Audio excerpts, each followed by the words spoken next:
Au Maroc, il y a encore 158 400 cas d'esclavage moderne. La conclusion est celle de l'ONG Walk Free, qui vient de publier son dernier rapport sur l'esclavage moderne dans le monde, The Global Slavery Index 2014. L'organisation, qui milite pour la défense des droits de l'homme, dresse un tableau sombre sur la situation au Maroc. Selon elle, 0,48% de la population marocaine vivent encore comme esclaves, qu'il s'agisse de traite d'êtres humains, d'exploitation sexuelle, de travail forcé, de servitude pour dette ou de mariage forcé ou arrangé. De plus, pour l'ONG basée en Australie, le gouvernement marocain ne réagit pas comme il le faut pour remédier à la situation. Elle estime que la réponse du gouvernement marocain face à l'esclavage moderne est insuffisante, avec des services d'aide aux victimes limités et un cadre pénal juridique faible. Peu de choses sont faites pour remédier à la vulnérabilité des victimes, ajoute le rapport. 55e au classement.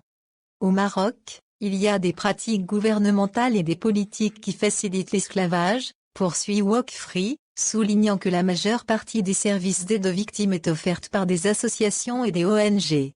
Dans son classement livré dans le rapport, le Maroc occupe la 55e position au niveau mondial, juste derrière l'Algérie, 54e, et devant la Malaisie, 56e.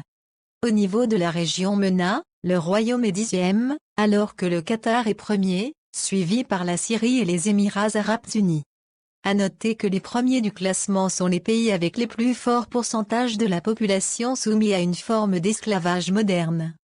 L'année dernière, le Maroc était classé 93e avec 50 000 cas recensés.